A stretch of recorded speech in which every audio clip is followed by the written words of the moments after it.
Hello po sa ating lahat. Welcome sa aking YouTube channel mga kaidol. So, ngayong araw na to mga kaidol, nandito tayo sa sa bukid. So, may papakita lang ko sa inyo mga kaidol na prutas no na kinakain ng mga ibon. So, ngayong araw na to mga kaidol, i-flex ko sa inyo kung anong prutas ito. So, papakita ko sa inyo mga kaidol. Ito po mga kaidol.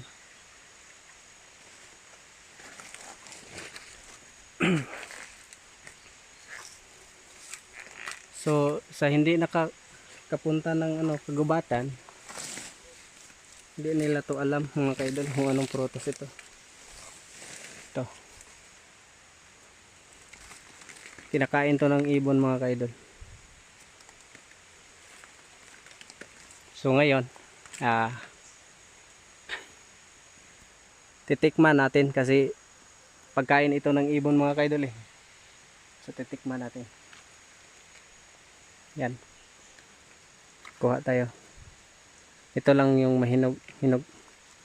So ipapakita ko sa inyo mga kaidol ha.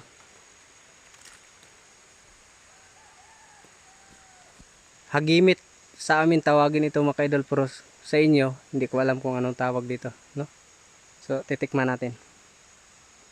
Ilagay natin yung camera natin kasi wala tayong dito. Ilagay natin yung camera natin. Yan. Yan mga kaidol. Ito.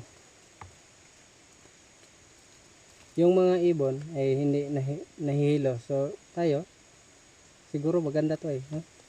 Kunin tayong kalo. Okay.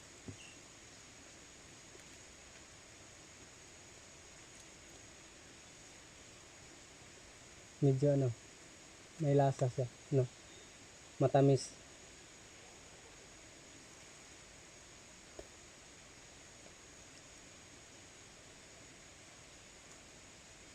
Yan po mga kaidol, no?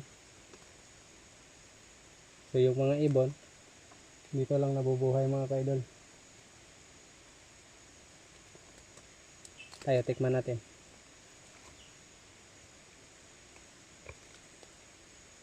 No?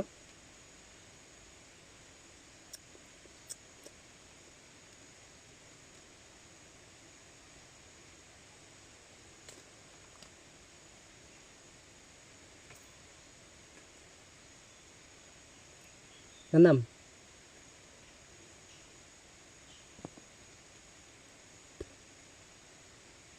Wala lang kalaman. Oh.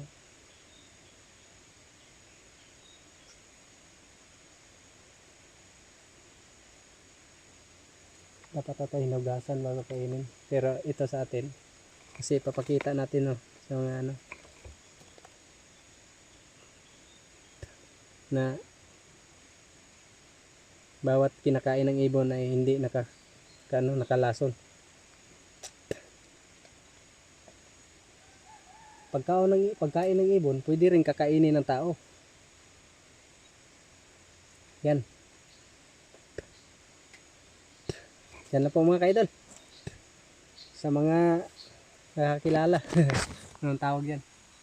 Sa iba, ano to eh? Gamot daw to eh. Sabi ng iba eh, gamot. Gamot, iwan ko lang kung anong nagagamot dito ng karamdaman. Oh, maraming bunga oh. Nakikita nyo. Yan.